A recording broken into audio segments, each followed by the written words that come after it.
Thank you very much. I welcome all who stand for common efforts, and I promise, being really united, we can guarantee fair peace for all nations. What's more, unity can prevent wars.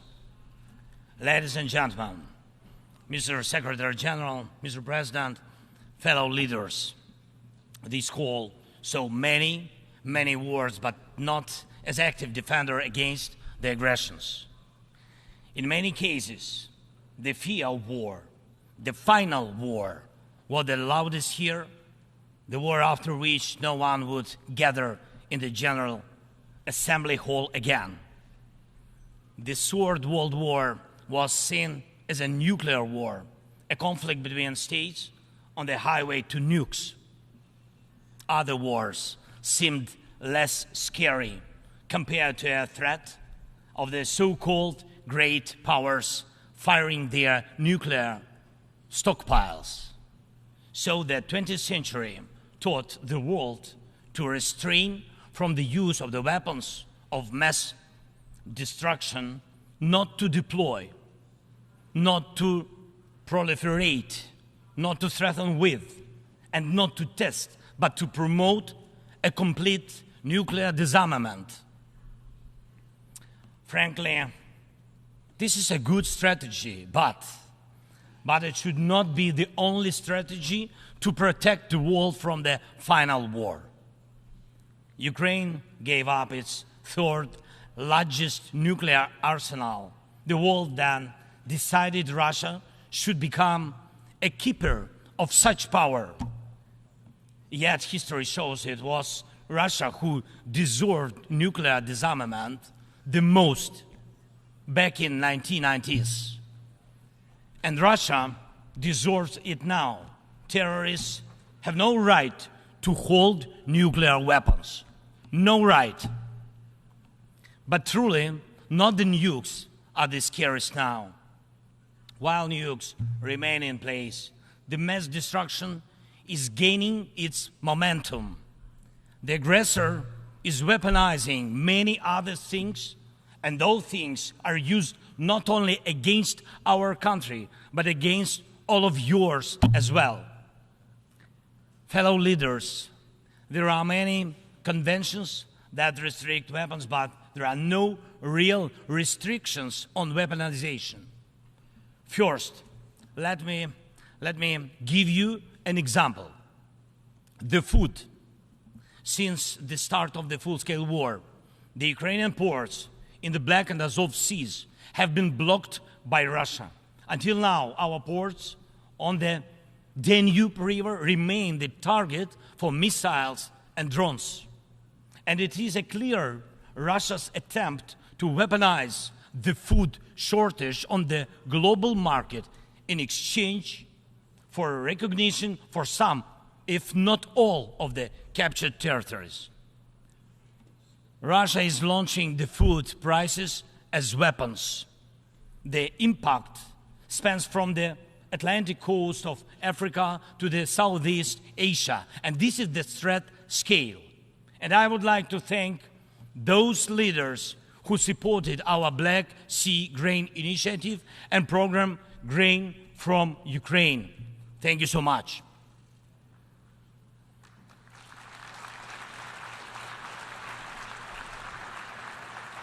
United, we made weapons turn back into food again.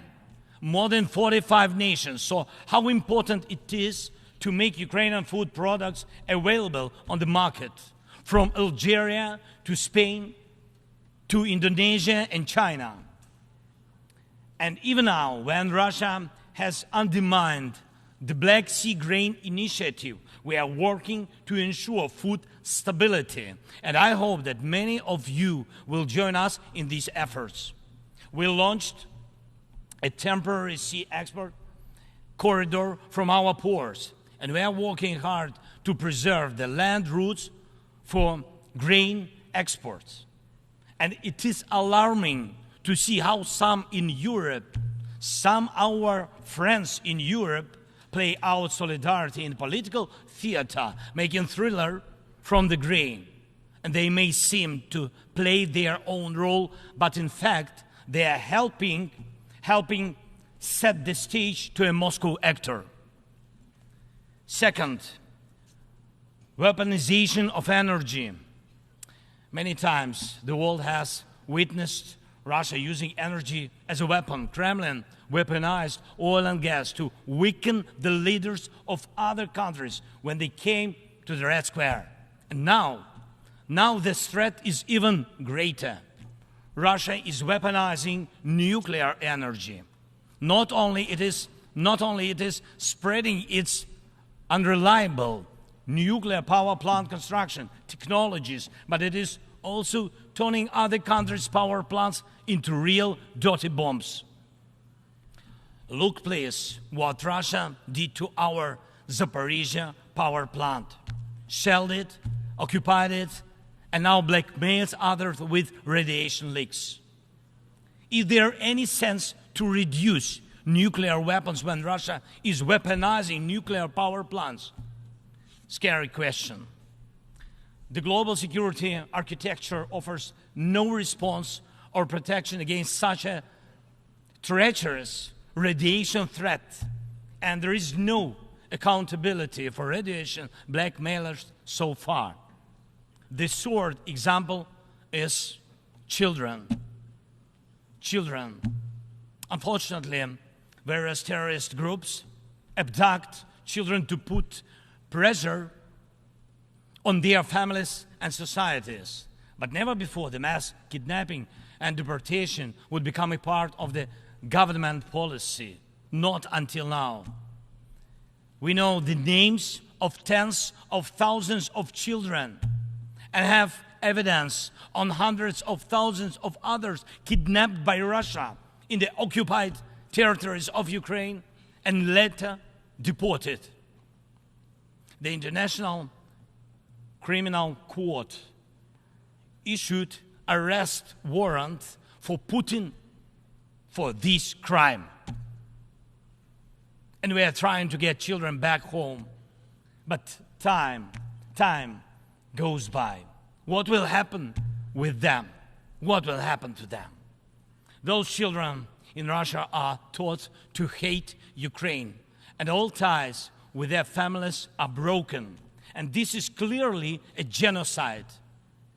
When hatred is weaponized against one nation, it never stops there.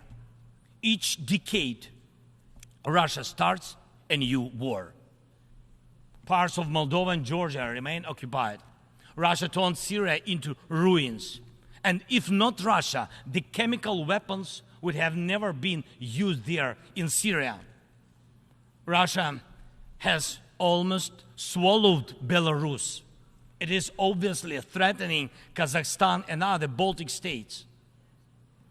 And the goal of the present war against Ukraine is to turn our land, our people, our lives, our resources into a weapon against you, against the international rules-based order.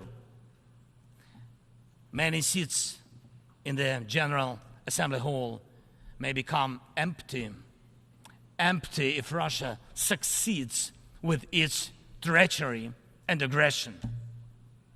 Ladies and gentlemen, the aggressor scatters deaths and brings ruins even without nukes, but the outcomes are alike. We see towns, we see villages in Ukraine wiped out by Russian artillery, leveled to the ground completely. We see the war of drones. We know the possible effects of spreading the war into the cyberspace. The artificial intelligence could be trained to combat well before it would learn to help the humanity.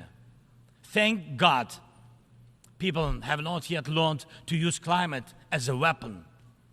Even though humanity is failing on its climate policy objectives, this means that extreme weather will still impact the normal global life, and some evil state will also weaponize its outcomes. And when people in the streets of New York and other cities of the world went out on climate protest, We all have seen them. And when people in Morocco and Libya and other countries die as a result of natural disasters, and when islands and countries disappear underwater, and when tornadoes and deserts are spreading into new territories, and when all of this is happening, one unnatural disaster in Moscow decided to launch a big war and kill tens of thousands of people. We have to stop it. We must act united to defeat the aggressor and focus all our capabilities and energy on addressing these challenges. As nukes are restrained, likewise the aggressor must be restrained, and all his tools and methods of war. Each war now can become final, but it takes our unity to make sure that aggression will not break in again. And it is not a dialogue between the so-called great powers somewhere behind the closed doors that can guarantee us all the new wars era, but open war of all nations for peace. Last year, I presented the outlines of the Ukrainian peace formula at the UN General Assembly. Later, in Indonesia, I presented the full formula. And over the past year, the peace formula became the basis to update the existing security architecture. Now we can bring back to life the UN Charter and guarantee the full power for the rules-based world order. And tomorrow, I will present the details at a special meeting of the UN Security Council. The main thing is that it is not only about Ukraine. More than 140 states and international organizations have supported the Ukrainian peace formula fully or in part. The Ukrainian peace formula is becoming global. Its points offer solutions and steps that will stop all forms of weaponization that Russia used against Ukraine and other countries and may be used by other aggressors. Look, for the first time in modern history, we have a real chance to end the aggression on the terms of the nation which was attacked. And this is a real chance for every nation to ensure that aggression against your state, if it happens, God forbid, will end, not because your land will be divided and you will be forced to submit to military or political pressure, but because your territory and sovereignty will be fully restored. We launched the format of meetings between national security advisors and diplomatic representatives. Important talks and consultations were held in Hiroshima, in Copenhagen, and in Jeddah on the implementation of the peace formula. And we are preparing a global peace summit. And please, I invite all of you who do not tolerate any aggression, to jointly prepare the summit. And I am aware of the attempts to make some shady dealings behind the scenes. Evil cannot be trusted. Ask Prigozhin if one bets on Putin's promises. Please, hear me. Let unity decide everything openly. While Russia is pushing the world to the final war, Ukraine is doing everything to ensure that after Russian aggression, no one in the world will dare to attack any nation. Weaponization must be restrained. War crimes must be punished. Deported people must come back home, and the occupier must return to their own land. We must be united to make it, and we'll do it. Slava Ukraini!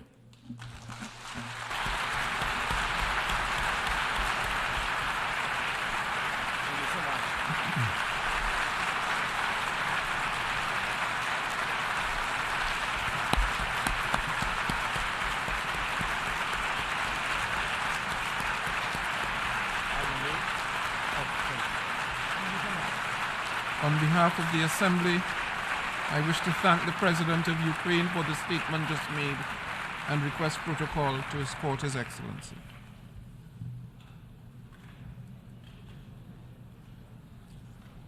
The Assembly will hear an address by His Excellency Alejandro Giammattei Fella, President of the Republic of Guatemala.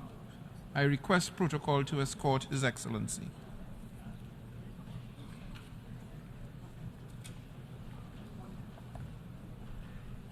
On behalf of the General Assembly, I have the honor to welcome His Excellency Alejandro Giammattei